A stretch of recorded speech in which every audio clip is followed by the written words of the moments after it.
होता ही है कि हम रातों रात कामयाब देखते किसको हैं, जिसको हम पहली दफा पब्लिक स्क्रीन पर देखते हैं and the thing is all over the place. Social media एक शोरूम है, वो गैरेज नहीं है, वो वर्कशॉप नहीं है जहां आपको एफर्ट दिखे, जहां आपको लेबर दिखे, जहां आपको शोइंग अप डेली दिखे। अब वो प्रोसेस इंपॉर्टेंट है, जिस प्रोसेस के तहत मैं उस कंटेंट पे काम करता हूं। लेकिन आज एक बहुत मैसिव चैलेंज हमारी सोसाइटी में ये है कि मैं कोई भी मीनिंगफुल काम करने की कोशिश से पहले ये सोचता हूं या सोचती हूं कि ये पॉपुलर कैसे होगा। एंड वंस मेरा डिजायर पॉपुलैरिटी है, then all kinds of shortcut comes into play। लेकिन वैल्यू आपको ट्रस्ट दिलवाती है, and that is what changes everything। Think about a lot of brands, अचानक से आते हैं, everyone wants to buy it, and then in few days it's out, it's gone, nobody even remembers it। That's where the difference happens।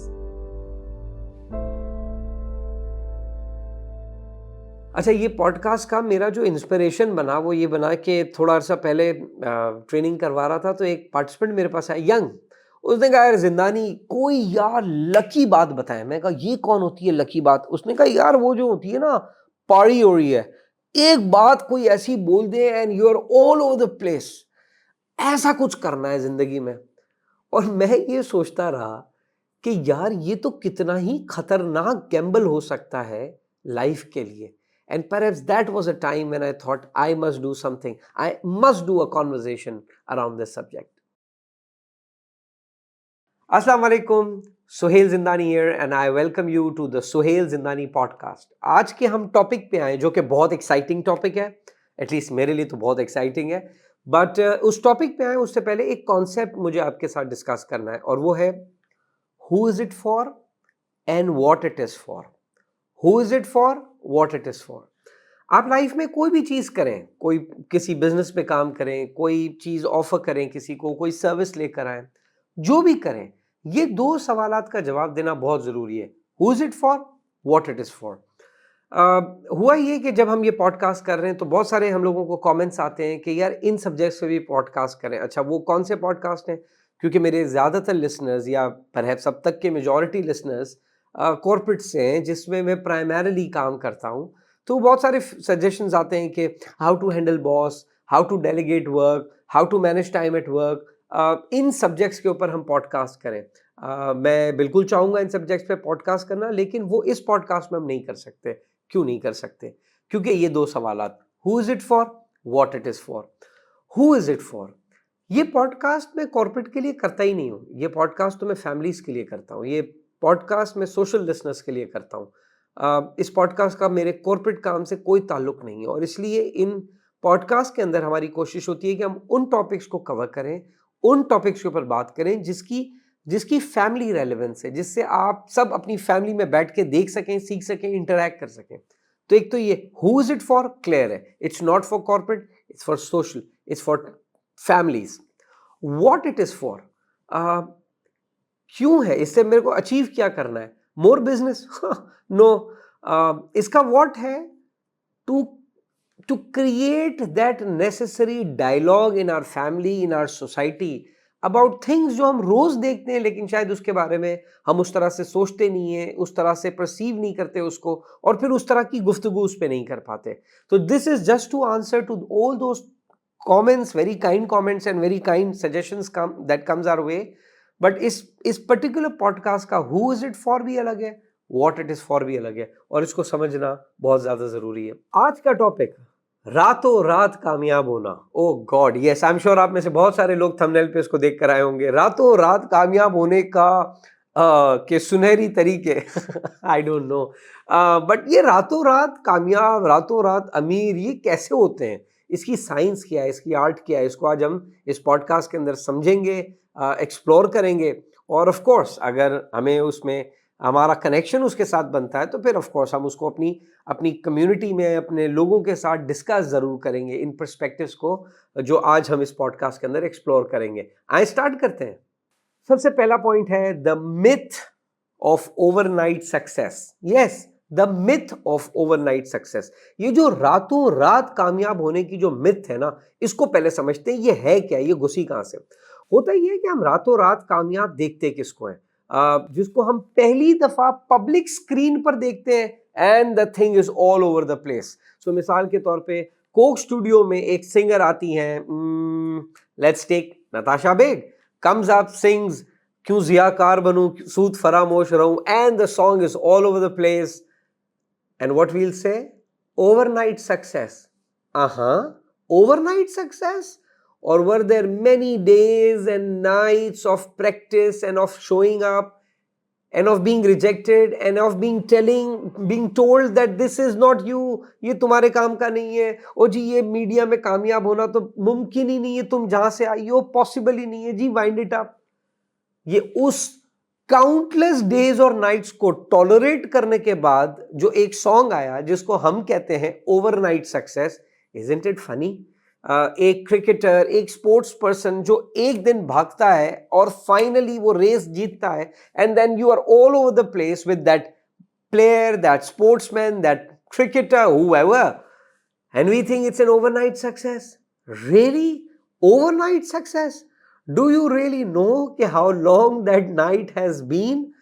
Problem ये होता है कि वो हमको दिखता उस वक्त है और हम लोगों को लगता है कि ये ओवरनाइट सक्सेस हुआ है। आप एक बंदा पेशेंस के साथ इन्वेस्टमेंट्स करता रहता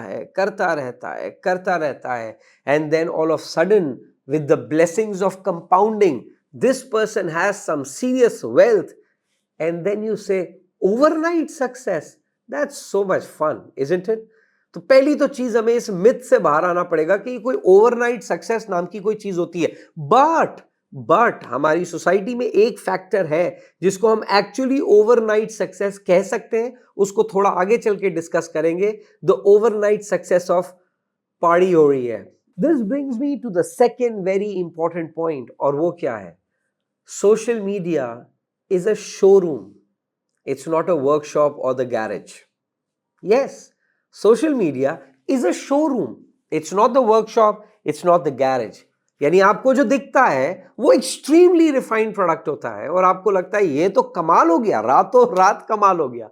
आपने वर्कशॉप देखा, आपने वो गैरेज देखा जहां पे वो एफर्ट हुआ, जहां पे कंसिस्टेंट शोइंग अप हुआ। यहां एक जो प्रॉब्लम जो मैंने पिछले पॉइंट में डिस्कस किया वो ये कि सोशल मीडिया चूंकि वो एल्गोरिथम्स का पूरा गेम है, बड़ा अलमिया है कि हमने वहां पर कामयाब होने को जिंदगी में कामयाब होना समझ लिया है। क्या आप और मैं ये बात नहीं जानते कि कितनी चीजें सिर्फ इसलिए वायरल होती हैं ताकि हम इज्तमाई तौर पर मिलकर उसको गालियां दे सकें। वो अलग बात है कि उसके वायरल होने में वो बड़ा पैसा कमाता है या कमाती है और उसके बाद you are all over the place. This all over the place hardly leads you और hardly leaves you at any place. So second चीज जिसको समझना बहुत जरूरी है वो ये कि सोशल मीडिया एक शोरूम है, वो गैरेज नहीं है, वो वर्कशॉप नहीं है जहां आपको एफर्ट दिखे, जहां आपको लेबर दिखे, जहां आपको शोइंग अप डेली दिखे। यहां हम चलते हैं तीसरे इंतहाई इंपॉर्टेंट पॉइंट की तरफ और वो ये है कि process is more important than popularity. Process popularity से ज्यादा जरूरी है। ये ऐसा ही है जैसे फास्ट फूड और well cooked food, not well cooked food but food cooked with decent care. Fast food क्या करता है? फास्ट फूड आपका पेट भर देता है लेकिन आपको नरिश नहीं कर सकता। नरिश आपको वो खाना करता है जो प्रॉपर तरीके से बनाया गया हो, न्यूट्रिशन को जहन में रख के। अब वो खाना आपको फौरन नहीं मिलेगा जिस तरह ये मिलेगा, लेकिन वो खाना आपको नरिश करेगा। ये एक इंतहाई इंपॉर्टेंट डिफरेंस है और पर्टिकुलरली आज की जनरेशन के लिए this is becoming a critically important thing.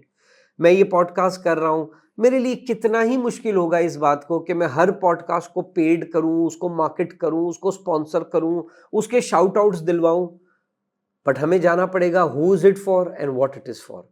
एक फैमिली इसको सुनती है, डिस्कस करती है, डिफरेंस आता है, सोच बदलती है, पॉडकास्ट का काम हो गया, जबरदस्त। अब वो प्रोसेस इंपॉर्टेंट है जिस प्रोसेस के तहत मैं उस कंटेंट पे काम करता हूं। लेकिन आज एक बहुत मैसिव चैलेंज हमारी सोसाइटी में ये है कि मैं कोई भी मीनिंगफुल काम करने की कोशिश से पहले ये सोचता हूं या सोचती हूं कि ये पॉपुलर कैसे होगा। एंड वंस मेरा डिजायर पॉपुलैरिटी है then all kinds of shortcut comes into play. मैं इस शॉर्टकट को बहुत ज्यादा एक्सप्लेन नहीं करना चाहता, आप समझते हैं, आप जानते हैं, and we all know the kind of compromises that happens in between. But what I am saying is process is more important than popularity. देखिए, इसको इस तरह से भी हम कहते हैं ना, हम अपनी अक्सर कॉन्वर्जेशंस जब हम करते हैं तो हम बताते हैं कि जनाब मजहब के अंदर अल्लाह सुब्हाना ताला ने हमारे हाथ में क्या रखा है? एफर्ट. रिजल्ट हमारे हाथ में थोड़ी है. जब आप रिजल्ट को अपने हाथ में लेने की कोशिश करते हैं, आप समझ जाएं कि आप प्रोसेस को खराब कर रहे हैं, उस एफर्ट को खराब कर रहे हैं. And what you are trying to do is to somehow tilt the system, tilt the algorithm, tilt the way people want to see things. That leads to your popularity, but that's never long lasting, never. चौथा point जो I think, ये जो हमने अभी 3 point discuss किए, उसको वो एक जगह सम अप भी करता है, लेकिन उसकी रूट कॉज को पकड़ने की कोशिश करता है, और वो है impatience. We are not willing to give that entire drill that success demands. Discipline का सबसे बड़ा मसला पता है क्या है? It's boring. Every day showing up, it's boring. I sitting every time recording the podcast without my podcast being the global bestseller is boring. It's extremely boring. That person that you see in gym and you see with envy or awe, whatever it is, that person has been doing the boring stuff. The boring stuff of coming to gym every day, not because it's Monday or Tuesday, it's because it's a new day. The person will show up to the gym. Impatience हमें फिर वो जो हमने start में popularity और वो दूसरे सारे फैक्टर्स डिस्कस किए, उसकी तरफ हमें लीड कर देता है. So I think patience is extremely important so that the world can see overnight success, and remember that overnight is about decades and decades of nights. So impatience is something that takes everything away from us. हम gym जाते हैं, थोड़े दिन लगते हैं. I've been part of this crime. हम diet करते हैं, थोड़े दिन तो ऐसी डाइट करते हैं कि पानी में भी देख रहे होते हैं कि इसमें कैलोरीज कितनी, और शुगर तो नहीं है कहीं पानी में. बट उसके बाद एक आता है चीट डे, और उस चीट डे के बाद हमसे बड़ा फिर कोई चीटर निकलता नहीं है मार्केट में. Problem is in impatience. The problem is showing up with discipline consistently. And you know why a lot of people don't do it? Because it's boring. Success ka route is boring. And that's why a lot of us who could have been successful with whatever we do, हम इसलिए नहीं पहुंच पाते क्योंकि हम वो boring काम करने को तैयार ही नहीं है. पांचवा इंतहाई इंपॉर्टेंट पॉइंट, और वो है वायरलिटी. वैल्यू से ज्यादा जरूरी जब हो जाए तो समझ जाएं कि सोसाइटी कोलैप्स कर रही है. वायरल होना वैल्यूबल होने से ज्यादा इंपॉर्टेंट हो जाए तो आप समझ जाएं कि we are on a downward turn as a society. आपकी क्या ख्वाहिश है? आपको लोग याद रखें, रिमेंबर्ड, या आपकी बात को रीट्वीट कर दें? Is being remembered more important और is being retweeted more important? सोचें. It's very sad. I'm sure a lot of us who are listening to this would say, retweet would be better. We don't care if someone remembers. You know why you don't care? Because that's difficult. It's difficult to be remembered for the value that you bring to the society. आज हर profession क्यों compromise हो रहा है? क्योंकि हर profession के लिए obsession virality है. Doctors want to be viral. Everyone wants to be viral. And once you want to be viral, you understand that then there is series of compromises that supports that. But adding value needs a lot of preparation. Adding value needs a lot of understanding the people you are trying to serve. Adding value is doing the boring stuff. So virality over value, ये जिस society में हो गई, आप समझ जाए problem है. क्यों? क्योंकि वायरलिटी आपको शायद थोड़ी देर का अटेंशन दिलवा सकती है, लेकिन वैल्यू आपको ट्रस्ट दिलवाती है. And that is what changes everything. Think about a lot of brands अचानक से आते हैं, everyone wants to buy it, and then in few days it's out, it's gone, nobody even remembers it. That's where the difference happens. छठा point जो हमने पहला point discuss किया था, the myth of overnight success, उसको support करने के लिए, और वो है the sacrifice that no one seize. think of or talk of any successful person in any walk of life, any walk of life. And when I'm saying any, I mean any. And sit down with that person.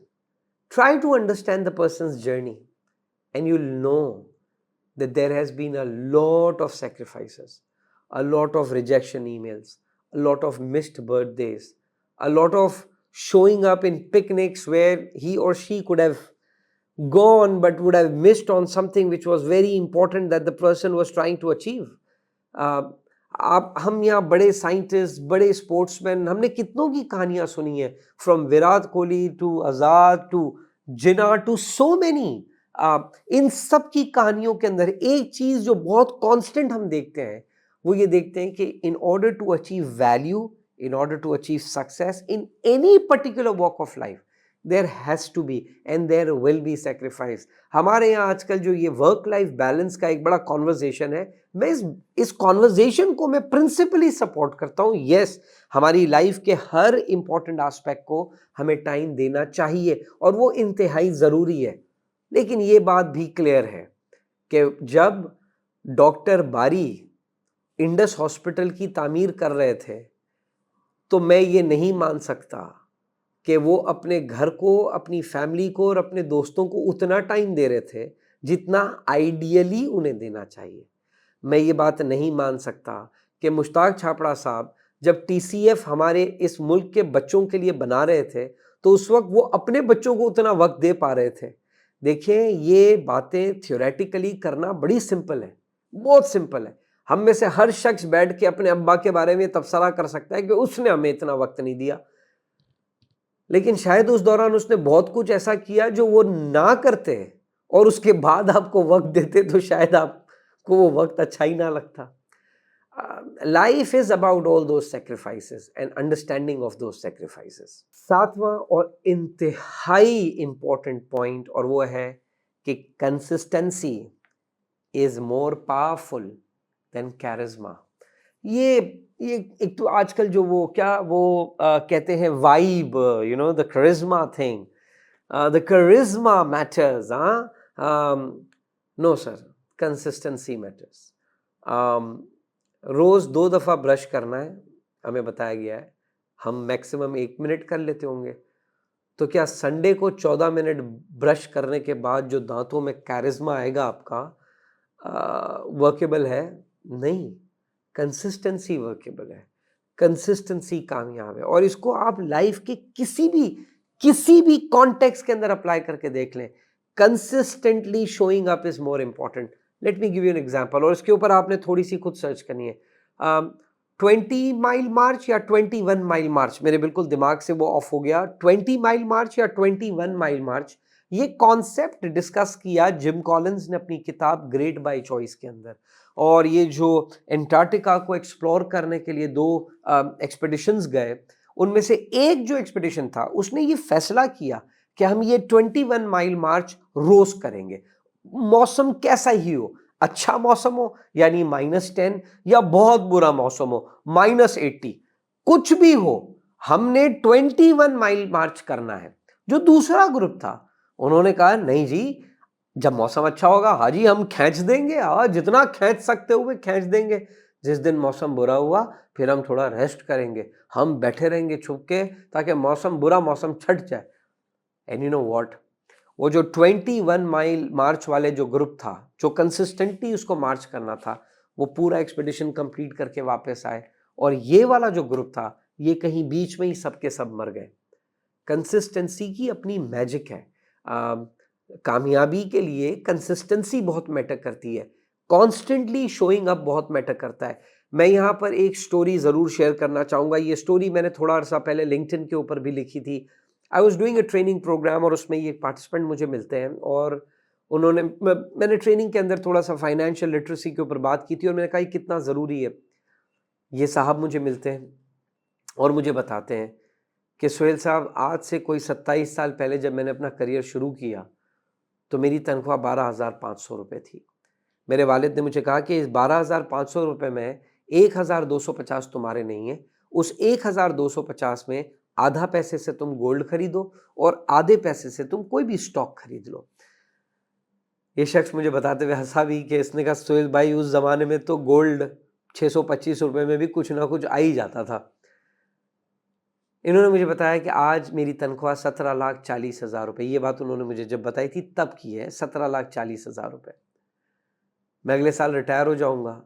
पिछले कई सालों से मेरी ज़रूरत मेरी तनख्वाह से बहुत कम है और मैं 25 से 30% सेव कर रहा हूँ पिछले 10 सालों से, और सेव मैं उसी तरह कर रहा हूँ, आधे का गोल्ड और आधे का स्टॉक। अब मैं ठहरा हिसाब किताब वाला बंदा उस साहब के जाते ही फौरन एक्सेल शीट खोली और गोल्ड प्राइसेस को 27 साल में और स्टॉक एक्सचेंज की ग्रोथ को 27 साल में मैंने ट्रैक किया। मेरे नाकिस राय में ये साहब इस वक्त, with all the compounding that has happened and all the dividends that has happened and all the price hike of gold that has happened, मेरे नाकिस राय में ये शख्स इस वक्त अपनी कंपनी से ज्यादा नेटवर्थ रखता है। It's unbelievable. लेकिन जब ये बात मैं किसी को बताता हूं तो मुझे पता है क्या बताते हैं, काश ये बात हमको 27 साल पहले किसी ने बताई होती।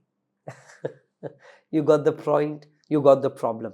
Consistency is the magic. आज शुरू करना इज the magic, and once you do that everything around you starts changing, but you have to show patience in that, जो हमने पहले बात की थी इम्पेशेंस की। आज की पॉडकास्ट खत्म करने के लिए मैं 2 पर्टिकुलर थॉट्स आपको पार्क करना चाहूंगा। एक, जॉय तालियों में नहीं है। जॉय एक ऐसे प्रोसेस के लिए काम करने में है जो आपको मालूम है इंपॉर्टेंट है, ख्वाह उसे कोई देख रहा हो या ना देख रहा हो। और दूसरा, जब आप प्रैक्टिस करते रहते हैं, कंसिस्टेंटली शो अप करते रहते हैं, तो ये जो सक्सेस है ना, ये सक्सेस लॉटरी नहीं लगती, ये सक्सेस ओवरनाइट सक्सेस नहीं लगती। लोगों को लगती है कि फर्क पैंदा है, लेकिन आपको पता होता है आपने ये जर्नी कैसे गुजरी है। क्योंकि एक चीज बड़ी सिंपल सी है, जब सक्सेस के लिए आपने एफर्ट की होती है तो वो सक्सेस रास आती है, और वो सक्सेस जब आपको एक्सीडेंटली मिल जाती है तो फिर वो होता है जो हमारे यहाँ बहुत सारे लोगों के साथ हो रहा है। खुश रहें।